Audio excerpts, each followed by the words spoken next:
My name is Chris Chopik, and I thank you for tuning in here. I'm going to be talking a little bit about the evolution of green power here in the province of Ontario. I am the Green Party candidate in the upcoming by-election in the riding of St. Paul's in the city of Toronto, and one of the main reasons that I'm running is because I am very dissatisfied with our current energy mix in the province, which is highly dependent upon nuclear. We all know that nuclear is not the ideal technology. It's expensive and it has unknown negative impacts for the future, and I think our kids are going to be pretty unhappy that we invested in nuclear, and yet our provincial government is giving the option to continue our investment. We also have a lot of coal-fired plants here in the province, which we have had commitments to phase out. That hasn't happened yet, but at least the commitment is there.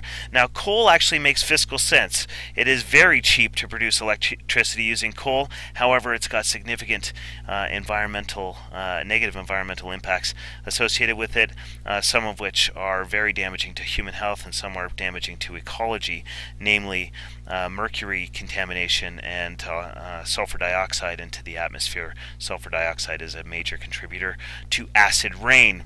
Now, one thing that I learned when I was a kid was that hydro is bad because hydro destroys habitat, but I think relative to the others that we've discussed so far, I prefer hydro.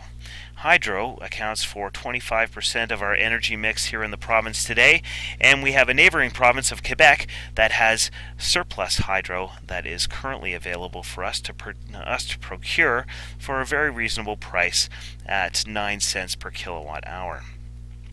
We have a Green Energy Act in Ontario, and that Green Energy Act is fueling the development of a solar industry here in the province. It's been a long time coming, but the solar technology really makes sense in an urban environment. And what's particularly good about solar is that while it's a costly technology, our peak producing times with solar happen to coincide with our peak use times in the middle of the summer, when air conditioning loads in the province of Ontario can be very, very high. So that's why it makes sense here. Wind, however, is my personal favorite. Wind, we have an unlimited, that is, we could not consume the amount of wind electricity that is available to us in our marketplace in Ontario. We have enough capacity to increase our per capita consumption. Now, let's talk about actual dollars. It costs 21 cents per kilowatt hour to produce energy using nuclear. And that price does not include the cost of dealing with the waste and the decommissioning. And I believe strongly that this is going to make our kids very unhappy that we invested in that. Coal, I said coal is very cheap. It only costs 2 to 3 cents per kilowatt hour to actually produce the electricity.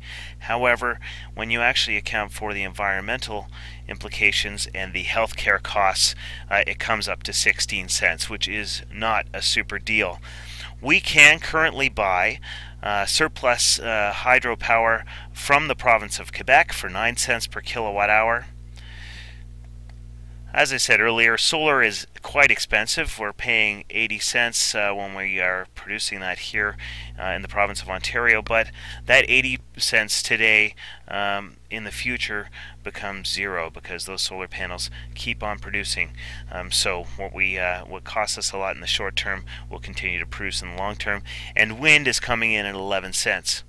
So the cool thing about solar too is that, as I said before, when we are at peak in the middle of the summer consumption right here, we're also at peak in terms of our production.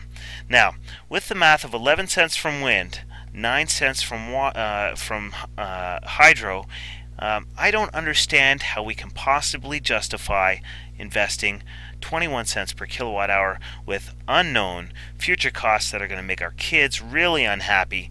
I don't understand why we would possibly choose to invest any more there. We know that coal is bad, and 16 cents is no great deal. This is where we need to spend our money.